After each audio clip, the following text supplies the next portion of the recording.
एक नए मोड़ पर पहुंचा ईरान युद्ध।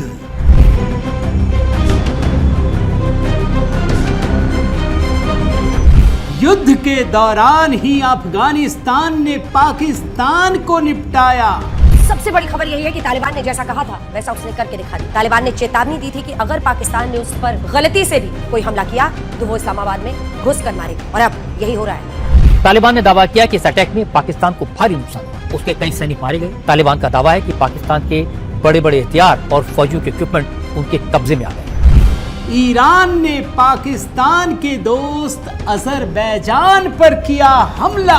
अजरबैजान में जो हमला हुआ, ईरान की तरफ से जो दावा किया गया है कि हमला हुआ है वहां के एयरपोर्ट पर, उसकी तस्वीर हम आपको दिखाते हैं। अजरबैजान के बुकान शहर पर हमला हुआ है। मिलिट्री और सिक्योरिटी साइट्स पर हमला किया गया है।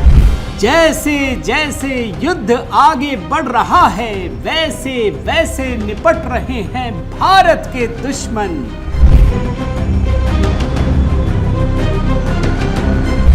बिना गोला बारूद के भारत ने किया कमाल।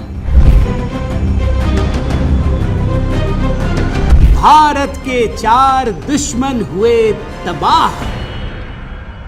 साथियों नमस्कार, मैं हरिश्चंद्र बर्णवाल इस वीडियो में आप सभी का स्वागत करता हूं। दोस्तों क्या करें, जब से ये युद्ध शुरू हुआ है ना तब से सारी खबरें छोटी छोटी नजर आने लगी हैं। अब देखिए ना कितनी सारी पॉलिटिकल घटनाएं घट गई। अब नीतीश कुमार को तो छोड़ नहीं सकते थे, इतनी बड़ी खबर थी, उसमें भी डेवलपमेंट है। और उसके बाद अगर देखिए तो जिस तरीके से राज्यपालों को हटाया गया, नए राज्यपाल की नियुक्ति हुई है, वो भी बड़ी खबर थी। नेपाल बड़ी खबर। लेकिन दोस्तों यकीन मानिए ईरान युद्ध में इतने सारे आयाम खुल गए हैं जिसके बारे में आप सोच ही नहीं सकते। जब मैं एक एक चीज पर नजर डालता हूं ना तब लगता है कि इस युद्ध ने तो कमाल कर दिया। इस ईरान युद्ध में दोस्तों भारत के 4 दुश्मन, अभी मैं आपको दिखाता हूं, आपको 1-2 तो पता चल जाएगा, लेकिन 4 दुश्मन कैसे इस युद्ध में तबाह हुए हैं ये कहानी दिखाऊंगा। और मजे की बात क्या है, मैं बताने जा रहा हूं कि प्रधानमंत्री मोदी ने ब्रह्मास्त्र आजमाया है। अब वो कहीं दिखेंगे नहीं आपको, बल्कि उल्टा लगेगा कि प्रधानमंत्री मोदी तो कहीं दिख ही नहीं रहे। लेकिन आप सोचिए बिना गोला बारूद के कोई दुश्मनों को निपटा दे तो ये तो कमाल ही कहा जाएगा ना दोस्तों। और इसमें तो एक सबसे बड़ा दुश्मन अपना पाकिस्तान ही है, उसकी भी कहानी बताऊंगा। तो 4 दुश्मनों के बारे में एक एक करके कैसे निपट रहे हैं ये दुश्मन वो मैं दिखाऊंगा। और पाकिस्तान की तो 3 तरह की कहानी दिखाऊंगा, 3 तरफ से निपट रहा है। मैं निवेदन करता हूं दोस्तों जरूर कमेंट कीजिएगा। आज का पहला कमेंट दोस्तों हर हर महादेव यही लिखिएगा और संवाद जरूर कीजिएगा। आप कैसे देखते हैं, क्या सोचते हैं। बाकी मेरा व्हाट्सएप नंबर स्क्रीन पर है दोस्तों, मेरे ग्रुप से जुड़ना चाहे मैसेज कीजिए। गीतों का सिलसिला भी जारी है, नए गीत की तैयारी हो रही है दोस्तों। सबसे पहले भारत का दुश्मन नंबर 1 पाकिस्तान। अच्छा, जब मैं ये कहानी बता रहा हूं दोस्तों तो ध्यान रखिएगा, मोदी जी ने कुछ किया नहीं है, ऐसे ही निपट रहे हैं। आपको अभी ध्यान है दोस्तों, पाकिस्तान ने सऊदी अरब के साथ एक एग्रीमेंट किया था, याद है आपको, नाटो जैसा एग्रीमेंट। यहां राहुल गांधी से लेके सब चीख रहे थे कि देखो सऊदी अरब के साथ पाकिस्तान ने कर दिया। हमने भी ढूंढा क्या एग्रीमेंट हो गया भाई। एग्रीमेंट ये था कि पाकिस्तान पे हमला होगा तो सऊदी अरब भी करेगा, और सऊदी अरब पे हमला होगा तो पाकिस्तान भी करेगा। अब देखिए पाकिस्तान पे तो अफगानिस्तान ने हमला किया, सऊदी अरब ने तो कुछ नहीं किया। लेकिन सऊदी अरब पर ईरान ने हमला किया, वो भी तब की बात है जब पाकिस्तान ईरान के आगे मिन्नतें करता रहा, भैया मत मारना यार, हमारा एग्रीमेंट है, मत कुछ करना।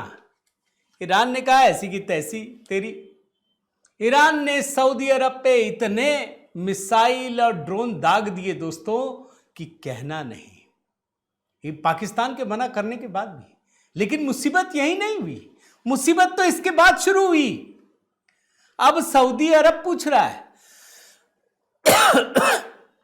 कि भाई हमारा एग्रीमेंट था, हमारे पे तो ईरान ने हमला कर दिया है, जाओ ईरान पे हमला करो। अब पाकिस्तान की स्थिति खराब होने लगी। वो बहाने बना रहा है, अब युद्ध करेंगे, हमला करेंगे, ये करेंगे, वो करेंगे। और उसके बाद दोस्तों सऊदी अरब ने अब उसकी नस दबा दी। करते हो या नहीं करते हो, या कुछ हम करें? भाई इतना ही कहा सऊदी अरब ने, हमला करते हो या नहीं? अब जानते हैं क्या स्थिति है पाकिस्तान की? आज पाकिस्तान की हालत इतनी खराब हो चुकी है दोस्तों, इतनी खराब कि आप सोच नहीं सकते। कैसे खराब हो गई आप समझिए, सिर्फ नस दबाने से। ये मैं कह रहा हूं, आज स्थिति यह है कि उसके पास पेट्रोल पंप से लेकर एलपीजी सब कुछ खत्म हो गया है। कुछ ही दिन के लिए है। पाकिस्तान में एक नया आदेश जारी किया जा रहा है जिसमें लोगों को वर्क फ्रॉम होम अनिवार्य किया जा रहा है। ऑफिस में सिर्फ जरूरी स्टाफ को बुलाने, स्कूल कॉलेज में ऑनलाइन क्लासेस शुरू करने का प्रस्ताव है। क्यों? फ्यूल कम खर्च हो। वहां मैं कई सारे विजुअल देख रहा था, जो पेट्रोल पंप है ना वो सूखने लगे, खत्म हो रहे हैं, है ही नहीं, ना पैसा ना पेट्रोल, कुछ नहीं। और वहीं की एक रिपोर्ट देख रहा था दोस्तों, वीडियो मैंने स्क्रीनशॉट ले लिया है। इस स्क्रीनशॉट में पाकिस्तान के न्यूज चैनल के जो एंकर हैं वो बता रहे हैं कि सऊदी अरब ने पाकिस्तान को मिलने वाले सभी एड यानी सहायता और सभी इन्वेस्टमेंट पर रोक लगा दी है, सब कुछ बंद कर दिया है। तो पाकिस्तान के पास पैसा भी नहीं, तेल भी नहीं, और तेल खरीदने के लिए फिर पैसा नहीं। अब यहां पर आकर के अब देखिए, युद्ध तो कहीं और हो रहा है। सऊदी अरब तो निपट ही लेगा क्योंकि अमेरिका साथ है, ईरान तो अपना लड़ ही रहा है, लेकिन बीच में कौन फंसा? पाकिस्तान। बिना कुछ किए, भारत को कुछ करने की जरूरत नहीं पड़ी। तो ये एक तरफ से ये बुरी तरह से फंस चुका है, कोरोना काल वाली हालत हो गई है, सब कुछ थमने वाला है। पाकिस्तान की स्थिति इतनी खराब हो चुकी है। मैं भारत के दूसरे दुश्मन पर आऊं दोस्तों, लेकिन पाकिस्तान के दो पक्ष और दिखाने हैं। ये तो ईरान युद्ध में ये बर्बाद हुए जा रहा है बिना कुछ किए। इसका दूसरा पक्ष अफगानिस्तान से जुड़ा है, लगे हाथ अफगानिस्तान भी निपटा रहा है। इतना मार रहा है, मार मार के पाकिस्तान का भरता बना दिया है दोस्तों, बुरा हाल कर दिया है। सिर्फ 5 दिन में 150 सैनिक मार दिए, 40 पोस्ट पर कब्जा कर लिया। यह अफगानिस्तान कर रहा है, यह बात आप ध्यान रखिए। बड़ा परमाणु बम था, अफगानिस्तान वाले घुस घुस के मार रहे हैं, चौकियों पर कब्जा कर लिया। अच्छा, ये सब डरे हुए, आपको बताऊं मैं। अच्छा, ये कब, अब मैं इसकी बात भी नहीं करता, लेकिन आपको मैं बताता हूं दोस्तों, ये खबर कब बड़ी हो गई। आप जानते हैं ना, नूर खान बेस, भाई परमाणु बम का सबसे बड़ा ठिकाना है पाकिस्तान का। ऑपरेशन सिंदूर में भारत ने यही ठोका था, दोनों तरफ से तोड़ करके रख दिया था। अच्छा, मजे की बात, इसको बनाने के लिए अमेरिका से मदद मांगनी पड़ी। और आप देखिए कि ये सीमेंट अभी सूखा भी नहीं, अभी पूरी तरह से ये नूर खान बेस बना भी नहीं कि अभी अफगानिस्तान ने उसको फिर से खोद दिया। इतना मारा, हमला किया। तो इधर ईरान युद्ध हो रहा है, सारे उधर में लगे हुए हैं, इधर अफगानिस्तान इसको निपटा रहा है। और आज हालत कितनी खराब है उसका अंदाजा आपको देता हूं। जो पाकिस्तान का रक्षा मंत्री है ख्वाजा आसिफ, वो कह रहा है हम तो ओपन वॉर में हैं। पहले उसने कहा कि वी आर ऑन वॉर, हम लोग युद्ध में हैं। फिर आगे उसने कहा कि अब हम दो तरफा युद्ध में हैं, एक तरफ दिल्ली, दूसरी तरफ Kabul, Delhi Kabul on same page. वो कह रहा है कि ये प्रॉक्सी वॉर चल रहा है। भाई पाकिस्तान यही सोच रहा था ना कि भारत को उधर से बांग्लादेश, इधर से हम मारे, बीच में चीन है ही, यही सोच रहा था ना, उल्टा हो गया। पाकिस्तान दोनों तरफ से मार खा रहा है, उधर सऊदी अरब, इधर ईरान और इधर अफगानिस्तान भी लपेट रहा। भारत तो अभी छोड़ ही दीजिए। और स्थिति कितनी खराब है आपको मैं इसका एग्जाम्पल देता हूं दोस्तों।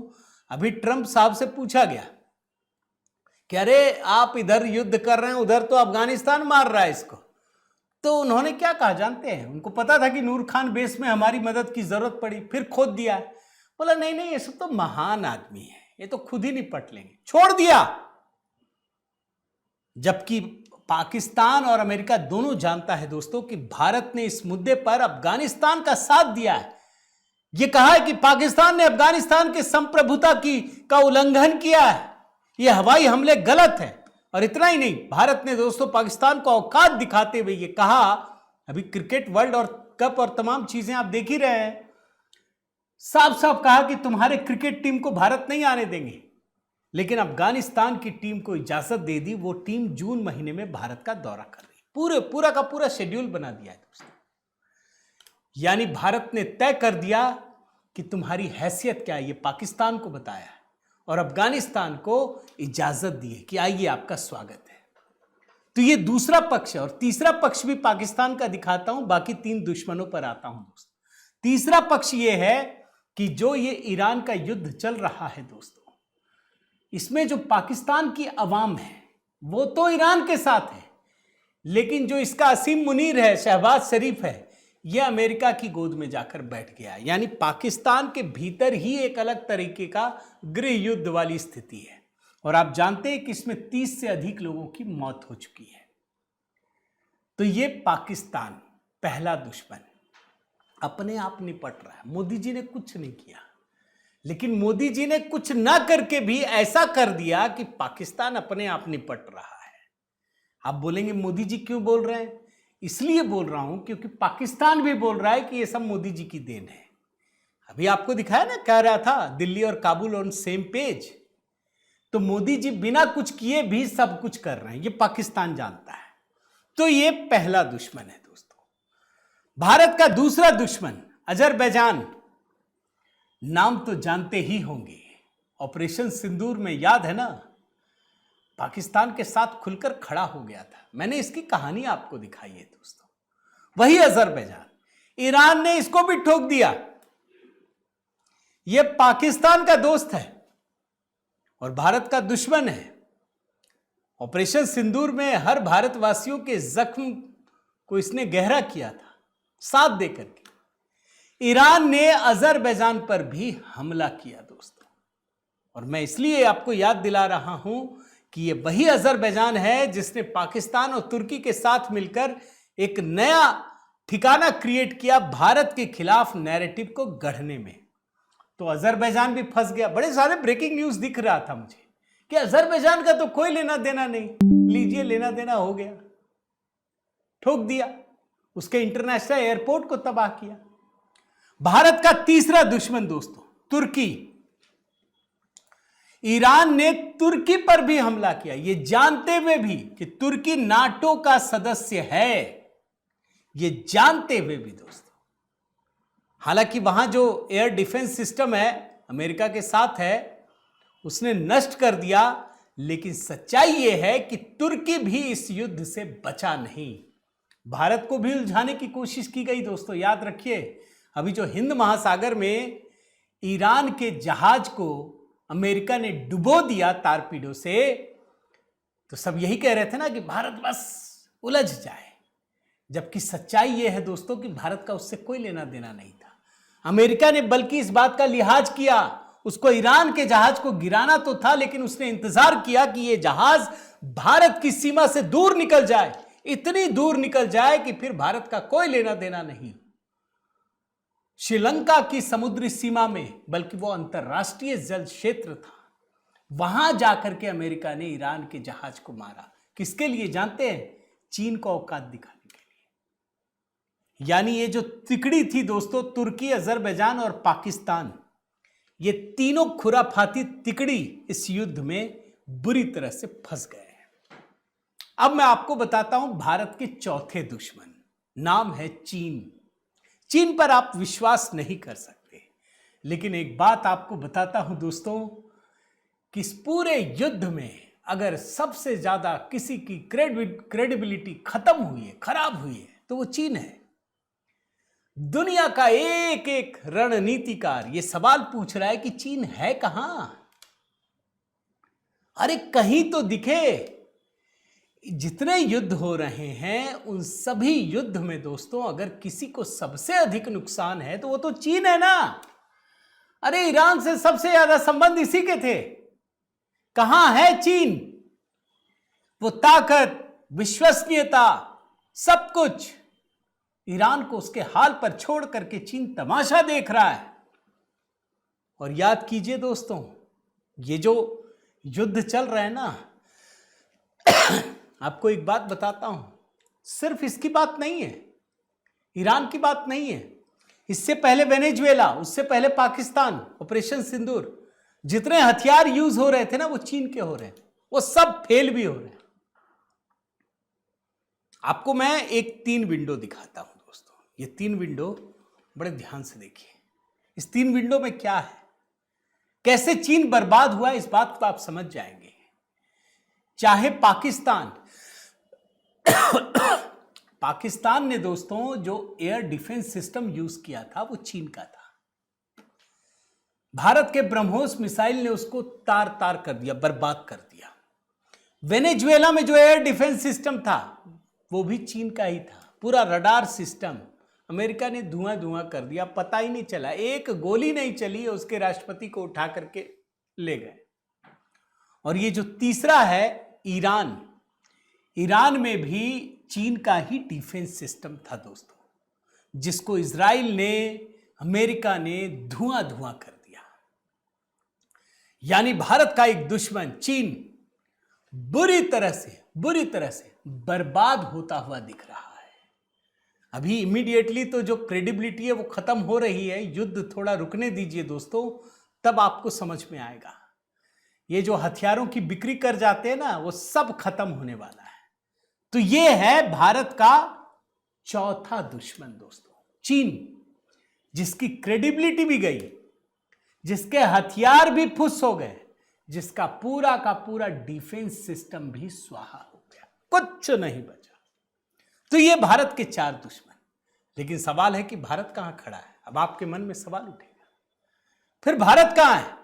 क्या हम इसमें खुश हो जाएं कि भारत के 4 दुश्मन बर्बाद हो रहे हैं? नहीं, भारत कहां खड़ा है ये समझना जरूरी है। इस पूरे युद्ध में जो सेंटर पॉइंट बना है ना दोस्तों, वो भारत है। आप आश्चर्य करेंगे, पूरी दुनिया की नजर इस समय भारत में है। ईरान क्या कहता है ये भारत से पता चल रहा है। ईरान क्या सोचता है, किस प्रकार की घटनाएं हो रही है, क्या ईरान से बातचीत होगी नहीं होगी, ये भारत से पता चल रहा है। अब आप कुछ घटनाएं देखिए, आपको लगेगा कि भारत कहां पर खड़ा है। सिर्फ 24 घंटे की बात बताऊं दोस्तों, 3 मुलाकातें हुई हैं। भारत में जो ईरान के उप विदेश मंत्री है सईद खातिबजादे, यहां रायसीना डायलॉग चल रहा है, आप जानते हैं, उस दौरान ये भारत में ही थे, ये शामिल हुए, मुलाकातें की, और दोनों की तस्वीरें भी गजब की हैं। जयशंकर, एस जयशंकर और ये जो उप विदेश मंत्री हैं सईद खातिबजादे, दोनों मुलाकात कर रहे हैं। अच्छा, मजे की बात क्या है दोस्तों, यही भारत में उप विदेश मंत्री जो हैं इनके, उन्होंने एक लाइन बोली, पूरी दुनिया में वायरल है, इतनी तालियां बजी हैं। ये कहते हैं, जो उप विदेश मंत्री ईरान के दिल्ली में बोलते हैं, ये कहते हैं कि ये ट्रंप कहते हैं कि हमारे यहाँ लोकतंत्र स्थापित करेंगे, हमारा सरकार बदल देंगे। तो ये मजे लेते हैं, बोलते हैं कि अरे तुम अपने देश में न्यूयॉर्क का मेयर तो चुन नहीं सकते, तुम हमारी सरकार बनाओगे। हिपोक्रेसी, तालियां बजने लगती हैं। अब ये कोई छोटी घटना नहीं है दोस्तों, इस बात को याद रखिए। ईरान को भी पता है कि दुनिया में अगर कहीं सेफ जगह है जहां से हम अपनी आवाज बुलंद कर सकते हैं, जो प्लेटफॉर्म बन सकता है, वो भारत है। भारत में खड़ा होकर वो कह रहा है। अमेरिका भी जानता है कि कोई तो देश है जहां से दोनों के संबंध हो सकते हैं, और दुनिया में कोई संबंध देश ही नहीं है। भाई गल्फ कंट्रीज में कई सारे देश हैं ना, ओमान है, बहुत सारे देश हैं जो कह रहे थे कि नहीं नहीं हम तो बस मध्यस्थता करेंगे। कतर है, हम मध्यस्थता करेंगे, उल्टा पड़ गया। वहीं ईरान ने ठोका सबसे ज्यादा, काहे की मध्यस्थता। लेकिन भारत को लेकर दोस्तों, चाहे ईरान हो चाहे इजराइल हो, दोनों के साथ संबंध बड़े प्रगाढ़ हैं। इस बात को याद रखिए। लेकिन युद्ध को लेकर प्रधानमंत्री मोदी की एक नीति है। और इसीलिए दोस्तों याद कीजिए, हमारे विदेश मंत्री एक ही समय में जहां वो ईरान के विदेश मंत्री से भी बात करते हैं, वहीं वो इजराइल के विदेश मंत्री से भी बात करती है। ये बड़ी खबर है दोस्तों। तो भारत जहां इस युद्ध में एक सेंटर पॉइंट बन गया है, वहीं भारत के दुश्मन धीरे धीरे अपने आप ही तबाह हो रहे हैं। यही सबसे बड़ी रणनीति है। उम्मीद करता हूं दोस्तों ये वीडियो आपको पसंद आया होगा। ज़रूर कमेंट कीजिएगा, एक कमेंट तो बनता है। लाइक कीजिए, इस चैनल को अधिक से अधिक सब्सक्राइब कीजिए दोस्तों, ताकि अब 2 मिलियन होने को है, लेकिन आप थोड़ी सी मदद करेंगे दोस्तों तो मुझे पता है कि इस चैनल को 2 मिलियन तक पहुंचाने में और थोड़ी शीघ्रता होगी। अभी 18,40,000 के करीब पहुंच गया है दोस्तों, 1,60,000 चाहिए। तो आप थोड़ा सा जोर लगा दें तो मज़ा आ जाएगा। जितना अधिक से अधिक लोगों तक पहुंचाएं। बाकी मेरा व्हाट्सएप नंबर भी है दोस्तों, मुझसे जुड़िए, बात कीजिए अगर आप कुछ रखना चाहते हैं। मेरे गीतों का सिलसिला भी जारी है दोस्तों, बने रहिए, जुड़े रहिए। बहुत बहुत धन्यवाद। जय सिया राम।